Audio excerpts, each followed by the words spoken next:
Hello friends, कैसे हो आप सब लोग। उम्मीद करता हूँ आप सब लोग बढ़िया होंगे। मैं मयूर वर्टी फिर आपका स्वागत करता हूँ आज एक नए लेक्चर में, लेक्चर नंबर 5। इसके पहले के लेक्चर में हमने क्या देखा था? फर्स्ट लेक्चर में, सेकंड लेक्चर में इंट्रोडक्शन देखा, ट्रिग्नोमेट्री क्या है ट्रिग्नोमेट्री के रेशियोज फंक्शंस हो। इसके पहले लेक्चर में हमने एक्सरसाइज स्टार्ट किए थे, एक्सरसाइज नंबर 2.1, राइट। उसके वो लेक्चर में हमने क्वेश्चन नंबर 1 के कुछ क्वेश्चन सॉल्व किए थे इसके पहले, बराबर है। क्वेश्चन नंबर 1 में ये हमने कहा तक यहाँ तक किए थे 150 तक। आज के इस लेक्चर में हम चालू करेंगे 180 से आगे, ठीक है। तो फ्रेंड्स, अगर आप हमारे चैनल पर पहली बार आए हो तो प्लीज़ चैनल को सब्सक्राइब कर दीजिए, वीडियो को लाइक करें और बेल आइकन को भी प्रेस कर दें, ताकि इसके बाद क्या है, जितने भी मैं वीडियोस अपलोड करूँ आपको उसकी सीधा नोटिफिकेशन आ जाए, ठीक है। तो चलिए हम लेक्चर स्टार्ट करते हैं। आज के लेक्चर में हमको क्या देखना है?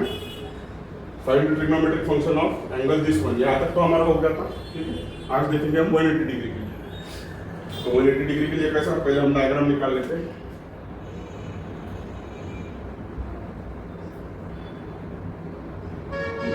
ये हो गया आपकी एक्स एक्सिस, ये हो गया आपकी वाई एक्सिस। अब हमको निकालना है 180 के लिए, मतलब ये पूरे यहाँ से यहाँ क्या किलोमीटर, ठीक है। इसको हम बोलेंगे ए, इसको हम बोलेंगे बी। अब थोड़ा ध्यान से देखो, पूरा एंगल ही इधर से इधर तक मिल रहा है, मतलब ये जो पॉइंट हमको पी, हम अभी तक इसको पी बोल रहे थे, अभी मैंने बी कंसिडर किया, बी ऑफ एक्स वाई, ठीक है। अब यहाँ से ये इनिशियल, हम यहाँ से एंगल चालू हो रहा है 180 डिग्री, यहाँ पे खत्म हो रहा है, मतलब टर्मिनल आर्म इसका ये हो गया, ठीक है। यहाँ पे अगर ये पॉइंट यहाँ पे हम बोल रहे हैं एक्स एक्सिस पे, मतलब इसकी वाई की वैल्यू क्या हो जाएगी? 0 हो जाएगी, क्योंकि एक्स एक्सिस पे फॉर्म कर रहा है वो point B is on x axis. और कब जब भी पॉइंट एक्स एक्सिस पे होता है तो वाई की वैल्यू 0 होती है, क्योंकि वाई हम कब मेजर करेंगे? एटलीस्ट वो एक्स एक्सिस के ऊपर रहे, नहीं तो एक्सिस से नीचे रहेगा तो हम वाई की वैल्यू लिखेंगे। अगर ये पॉइंट वाई एक्सिस पे रहेगा तो हम तब वो कंडीशन में क्या करते हैं? एक्स को 0 लेते हैं, क्योंकि एक्स की वैल्यू इधर से इधर बढ़े, मतलब माइनस में बढ़ेगी, इधर से इधर प्लस में बढ़ेगी। वो at this y axis x will be equal to 0। Similarly on x axis y will be equal to 0, ठीक है। तो हमको यहाँ से क्या मिल गया? बी ऑफ एक्स वाई में y is equal to 0 because point B lies on the x axis. तो x की वैल्यू क्या मिलेगी? अब यूनिट सर्कल बोला है तो रेडियस 1 रहेगा, बराबर है। बट ये जो एंगल बन रहा है, ये बन रहा है सेकंड और थर्ड क्वाड्रेंट के बीच में, मतलब इधर बन रहा है एक्स एक्सिस पे, ठीक है। तो हम इसकी वैल्यू 1 कंसिडर करेंगे, यहाँ तक ठीक है, सब ठीक है, समझ में आ गया कि आपने x की वैल्यू 1 क्यों ली, क्योंकि रेडियस 1 है और हम ये ओरिजिन से अगर ओ बी अगर डिस्टेंस मेजर करेंगे तो is equal to 1। But x axis के ये पॉइंट जो बी है, ये point B of x y, ये लाई कर रहा है ओरिजिन से ओरिजिन के लेफ्ट हैंड साइड। और आपने नंबर लाइन करके पढ़ा है इसके पहले बचपन में, ओरिजिन से जब भी हम लेफ्ट में बढ़ते हैं तो उसकी निगेटिव वैल्यूज बढ़ते जाते हैं, मतलब जो भी वैल्यू आएगी ओरिजिन के लेफ्ट हैंड साइड में वो रहेगी निगेटिव, और जब भी ओरिजिन के राइट हैंड साइड में बढ़ेंगे तो वो रहेंगे वैल्यूज पॉजिटिव। तो ये पॉइंट जो पी है वो है ओरिजिन के लेफ्ट हैंड साइड में, therefore we can consider this as point coordinate x as a negative, and what will be negative value, what will be its value? x is equal to -2। तो हमको x की और y की value तो मिल गई। तो चलो सॉल्व कर लेते हैं। क्या करेंगे हम? वी नो दैट, हमको नहीं भी पता होगा तो हमको बोलना है हमको पता है, वी नो दैट। ये लिखने से हमको ये आगे वाले को ये तो समझ में आता है कि इनको ये पता है, हालांकि हमको नहीं भी पता होगा, हम याद भी कर रहे तो भी हमको लिखना है वी नो दैट। चलो, हमको क्या पता है कि angle 180 degree, angle A O B is equal to 180 degree. ये देखो, ये 180 डिग्री के लिए निकाले ना, बड़ा लिखता हूँ थोड़ा, angle A O B is equal to 180 degree, ठीक है। That means that is P of x y, point P of x y lies on x axis, ठीक है। Point P of x y कहाँ पे लाई कर रहा है? On x axis। Therefore we can say that y is equal to 0। यहाँ से हमको y मिलेगा, but as the given circle is unit circle, as the given circle is unit circle and point P of xy lies on left of origin on x axis, therefore we can say that x is equal to -1. समझ में आया ये statement? As the given circle is unit circle, ये जो circle हम बोल रहे हैं ये है unit circle, therefore the radius of this circle will be 1 and point P of x y, P of नहीं हम P बोलेंगे क्योंकि हमने P पॉइंट लिखा है, ठीक है? अभी तक P लिख के आ रहे हैं सब इसमें, इसलिए मेरे को आदत हो गई वो P लिखनी। अभी मैंने इधर नेम नहीं उसको B दे दिया तो हमको P of लिखना पड़ेगा, ठीक है? And point B of x y lies on left of the origin on x axis. B point कहाँ पे लाई कर रहा है? Left of origin on x axis. वही हो B of x y lies on left of origin, left में lie कर रहा है on x axis. Therefore x will is equal to -1.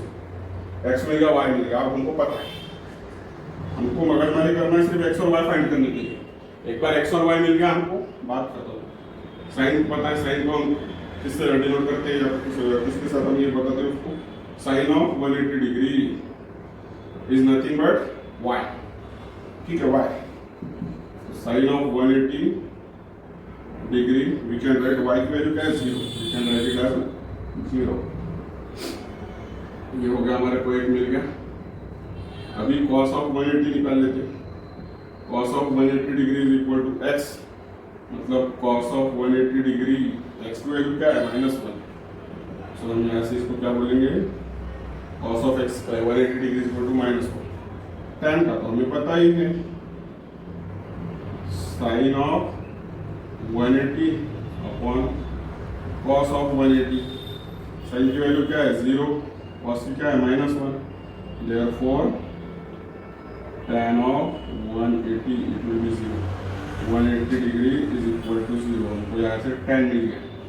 अब cot में लिख सकते हैं हम, cot क्या 180 डिग्री, यहाँ से sec निकाल सकते हैं हम, ऐसा नहीं लिखता मैं, आपको लिखना पड़ेगा sec ऑफ 180 डिग्री और यहाँ से cosec ऑफ 180 डिग्री क्या होगा इसका 1 अपॉन साइन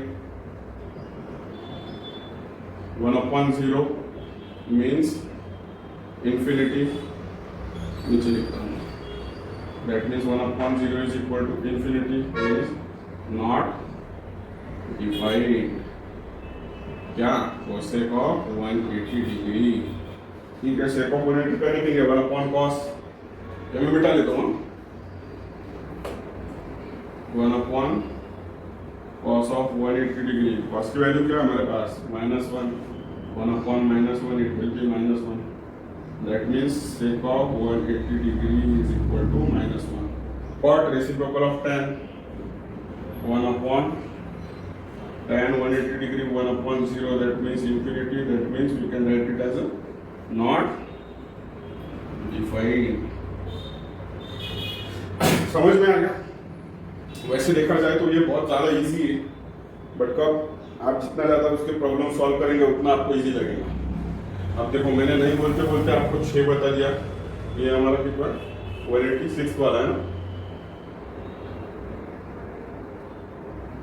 हाँ 6 वाला है, नहीं बोल बोल के मैंने आपको 6 बता दिया और मैं 8 तक बता दूंगा आपको, ठीक है? बट आपको कैसा, आप जितना ज़्यादा खुद होकर सॉल्व करके देखोगे नहीं, आपको उतना अच्छा, मतलब आपके लिए उतना अच्छा होगा, आपको उतनी ज़्यादा उसकी कंसेप्ट क्लियर होती जाएगी। मैं आपको इधर टोटल एक्सरसाइज बोलोगे तो टोटल एक्सरसाइज भी मैं आपको सॉल्व करके दूंगा, बट आप सिर्फ देखोगे उसको और नोट डाउन करोगे तो उसमें भी कोई मतलब नहीं है। कुछ एग्जांपल्स मैं सॉल्व करके बताऊंगा, कुछ अगर आप खुद होकर करके देखेंगे तो उसमें बेनिफिट आपका है, उतनी ज़्यादा कंसेप्ट आपकी क्लियर होंगे, ठीक है? इसलिए मैं क्या करता हूँ, अगर क्वेश्चन में अगर सपोज 10 एग्जाम्पल्स है तो 5, 6, 7 मतलब 5, 6, 7 मैं सॉल्व करके देता हूँ, बाकी 3 या 4 आपको होमवर्क के लिए देता हूँ, मतलब ताकि आप भी सॉल्व करके देखो आपको कहाँ पे डिफिकल्टी आ रही है। कभी आप इधर अटक जाएंगे, कभी यहाँ पे अटक जाएंगे साइन के वक्त, तो आप जितना ज़्यादा प्रैक्टिस करोगे उतना आपको लिए अच्छा होगा। इसलिए मैं क्या करता हूँ, मैं मतलब इसमें के कुछ पार्ट भी आपको होमवर्क में देता हूँ, ठीक है? समझ में आ गया आपको? तो ये नोट डाउन करो, इसके बाद में हम देखते हैं 210 के लिए, ठीक है? आएगा 210। तो अभी हम देखते हैं 7 to 10 के लिए।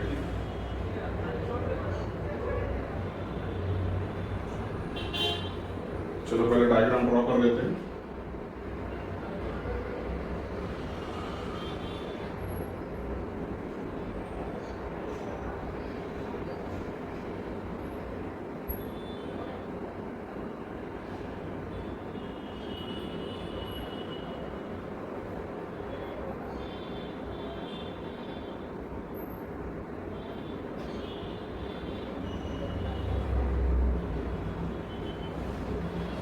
टोटल मतलब कहाँ पे आएगा, यहाँ पे आएगा, लगभग आएगा इधर आएगा, ठीक है, यहाँ से यहाँ तक आएगा। इसको हम इधर दे देंगे P, ठीक है, P of x and y, third quadrant में लाई कर रहा है। चलो देखते हैं डायग्राम पे से हम क्या बोल सकते हैं, यहाँ से यहाँ तक P बन रहा है। अब हमको एंगल दिया है 210, ठीक है, थीटा दिया हमको 210, इसको हम कैसा लिख सकते हैं, 210 को 180 प्लस 30 लिख सकते हैं, बराबर। तो हम इसको इधर कंस्ट्रक्शन तो करना ही पड़ेगा हमको, उसके सिवा तो पॉसिबल ही नहीं है। इसको हम नाम देंगे M, ये तो ओरिजिन वो है, इधर ये वाला पॉइंट पकड़ते हैं हम, ये ठीक है। चलो अब ये जो हो गया AP, ये इतना पार्ट मैं इधर ट्रायंगल ड्रॉ करके बताता हूँ आपको।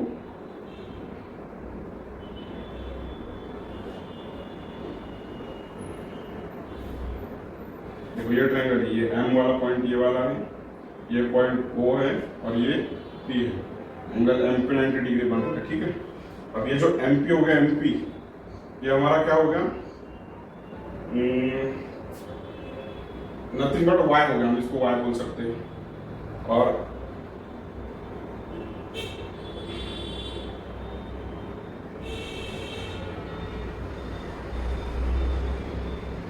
OM को क्या बोलेंगे हम, OM को, ये OM मतलब यहाँ से यहाँ तक डिस्टेंस है, देखो यहाँ से यहाँ तक, मतलब ये जो O से P तक हो गया, ठीक है, बराबर। ये वाला, सॉरी ऐसा नहीं, ऐसा ये वाला डिस्टेंस, मतलब इसको हम क्या बोल सकते हैं, X बोल सकते हैं OM को, ठीक है, समझ में आ गया। डायग्राम में ट्रायंगल आपको समझने के लिए ड्रॉ किया, ये छोटा वाला जो ट्रायंगल है वो ये ड्रॉ किया। चलो अब हम क्या बोलेंगे, कंस्ट्रक्ट कर लेंगे। क्या कंस्ट्रक्ट करेंगे, PM perpendicular on OA, MP पकड़ लेते हैं, MP perpendicular on OA, MP perpendicular on OA such that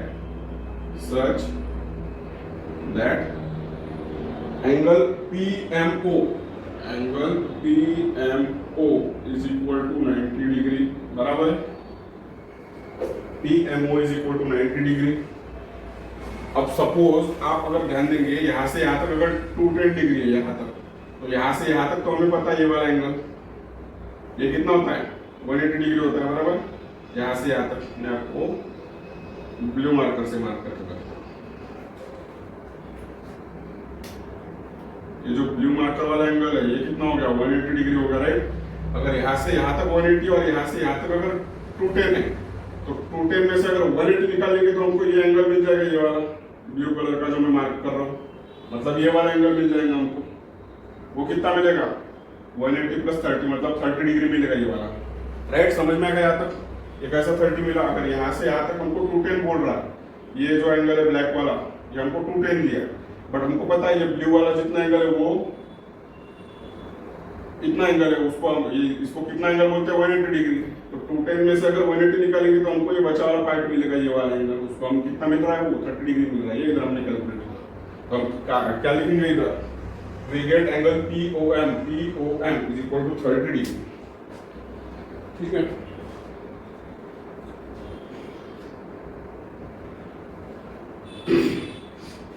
angle PMO is equal to 90 degree, angle MOP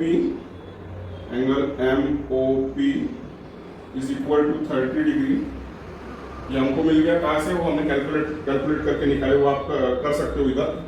210 कैसे आया बताएं, मतलब 30 कैसे आया वो बताने के लिए आपको 180 प्लस 30 ऐसा बता सकते हैं आप, ठीक है। अब ये 30 मिल गया, we know that if this angle is 90 and this angle is 30, the remaining angle will be equal to 60 degree, right? Sum of measure of sum of all angles of triangle is equal to 180 degree. Therefore, we can write the remaining angle OPM is equal to 60 degree. That means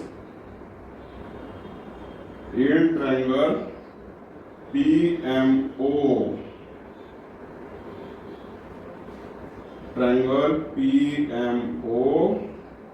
ये जो है ना, ये statement in triangle PMO, ये हमको ऊपर लिखना पड़ेगा यहाँ पे, इन ट्रायंगल PMO, उसके बाद में ये स्टेप, हाँ, इन ट्रायंगल PMO, एंगल ये तीनों बता देगा।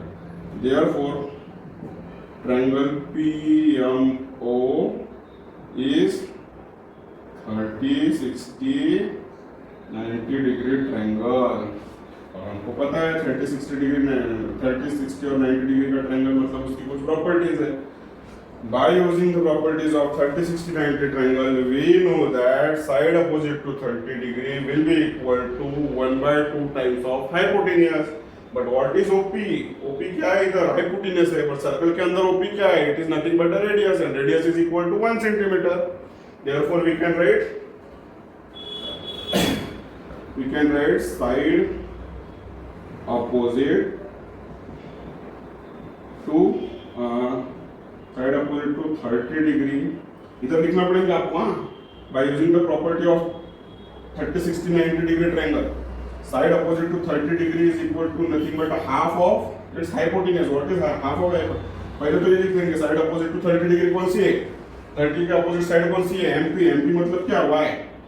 ये देखो MP मतलब क्या है? Y। बट कैसे होती है? क्या प्रॉपर्टी है उसकी? Side opposite to 30 degree is half of its hypotenuse. What is hypotenuse? OP is nothing but a radius. Radius is equal to 1. Why? Because circle is unit circle, right? तो हमको क्या मिल गई? यहाँ से y की value मिल गई। Similarly, we have to find x. See here, the angle 60 degree is opposite to the side x. Therefore, we can write from the property of 30, 60, 90. We can write side opposite to 60 degree is nothing but a root 3/2 times of hypotenuse, right? It is the property of 30, 60, 90 degree triangle. So how we will write here? इधर ही लिख लेता हूँ मैं, अब इधर की जगह काम है। ठीक है, now side opposite to 60 degree is equal to कौन सी है? 60 डिग्री का अपोजिट OM को हम रिप्रेजेंट किससे कर रहे हैं? x से। बराबर, देखो OM is nothing but x is equal to क्या बोल रहे हैं हम इसकी प्रॉपर्टी से? 30, 60, 90 के प्रॉपर्टी से हम क्या बोल सकते हैं? Side opposite to 60 degree is nothing but root 3/2 times of its hypotenuse. That means root 3/2 times of hypotenuse. But what is hypotenuse? OP, and OP is nothing but radius, that is 1। Therefore हमको x की वैल्यू यहाँ से मिल गई root 3/2। now अभी हमको पता है, क्या पता है?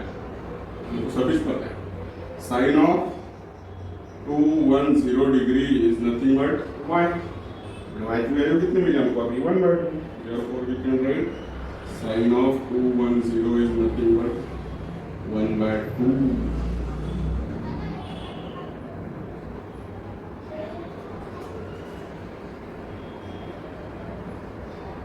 आपने एक चीज नोटिस की है यहाँ पे, हम कुछ तो भूल गए।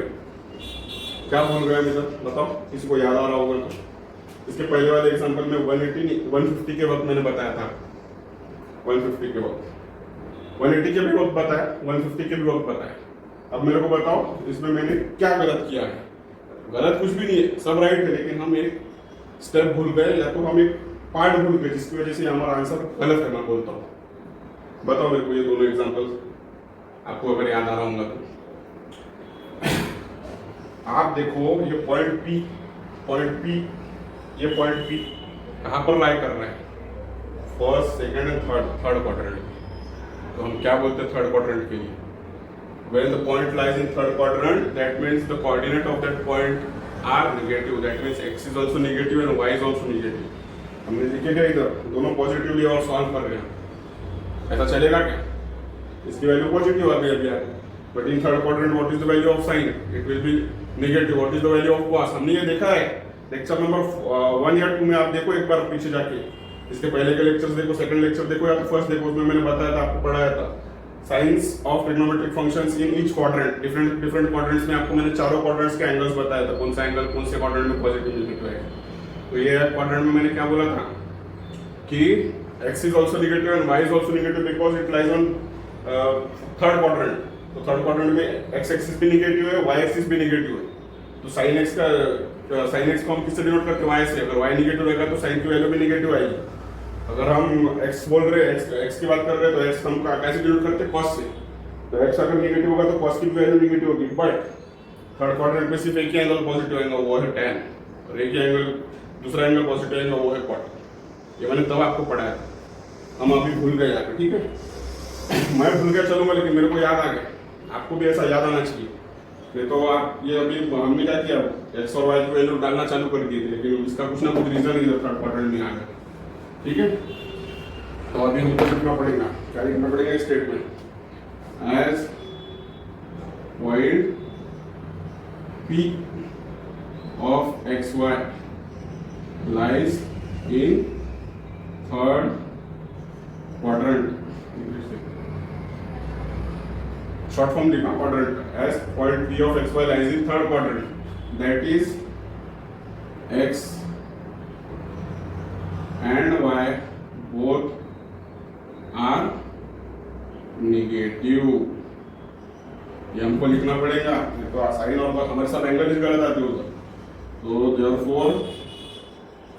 therefore x is equal to minus root 3 by 2 and y is equal to minus 1 by 2। अभी ये ओरिजिनल वैल्यू मिल गई हमको x और y की। These are the correct values. Now we can solve. Now we know that, हमें नहीं पता है, इसलिए हमें को बोलना ही है, we know that। क्या पता है हमको, sine of given angle which angle 210, क्या आएगा, y से डिनोट करते, y की वैल्यू क्या है -1/2। चलो सर साइन मिल गया हमको, cos निकाल लेते हैं, cos क्या है, cos of 210 that is x की वैल्यू क्या है -√3/2। चलो सर cos भी मिल गया हमको, tan तो पता ही है हमको, tan ऑफ 210 क्या है, sine of 210 upon cos of 210 that is sine क्या -1/2 -√3/2 माइनस, या minus minus will get cancel, that means it will be plus, and denominator 2 दोनों के डिनोमिनेटर में तो 2 will also get cancel, we will get 1/√3। ये क्या की वैल्यू है, tan की, ठीक है। अभी आप क्या करो, कोसेक ऑफ 210 है ना, sec of 210 and cot of 210, ये तीनों की वैल्यू फाइंड करो। ये आपके लिए क्या है, होमवर्क है। तीनों की वैल्यू आपके लिए होमवर्क है। मैंने 3 निकाल दिया, साइन कॉस टैन, इसके रेसिप्रोकली चाहिए, आप इतना तो कर ही सकते हो, ठीक है। इसके वैल्यूज बताओ मेरे को कमेंट्स में, क्या आएगी, क्या लिखेंगे आप। जैसा कि अभी मैंने गलत किया था, मतलब गलत नहीं किया था, एक्चुअली हम राइटिस्ट थे, लेकिन हम एक स्टेप भूल गए थे। वो पॉइंट अगर इधर आ रहा है, मतलब एक्स और वाई की वैल्यू हमको निगेटिव लेना पड़ेगा, तभी एंगल्स की प्लस माइनस में वैल्यू आएगी। tan हमको मालूम है थर्ड क्वाड्रेंट में tan is only positive, tan and cot तो both angles are only positive angles, rest remaining angles all are negative in third quadrant except tan and cot, ठीक है। चलो नोट डाउन कर लो।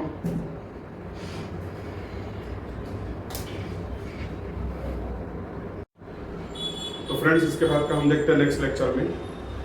इसके ये एक्सरसाइज ऑलरेडी बहुत पड़ी है, ठीक है। इसको हमको और मतलब नहीं बोल के और 7-8 लेक्चर्स लगेंगे एक्सरसाइज कंप्लीट होने में। तो टेंशन की कोई भी बात नहीं है, मैं आपको A to Z आपको जितना डीप सिलेबस है इसका वो सब कवर करके दूंगा। हमारे और 2-4 लेक्चर्स बढ़ भी गए तो चलेगा, लेकिन मैं ट्राई करूंगा मैक्सिमम आपको जितना हो सके, आपको जितना काम आएगा 11th के एग्जाम्स में या आगे 12th में, उतना मैं पूरा कवर करके दूंगा आपको, ठीक है। और आई होप आज जो कुछ मैंने पढ़ा आपको अच्छी तरीके से समझ में आ गया होगा। अगर आपको अच्छी तरीके से समझ में आएगा तो प्लीज़ वीडियो को लाइक कर दीजिए, चैनल को सब्सक्राइब करें और आपको फ्रेंड्स को भी शेयर करें, ठीक है। टिल देन मिलते हैं नेक्स्ट वीडियो में, तब तक के लिए थैंक यू, गुड बाय।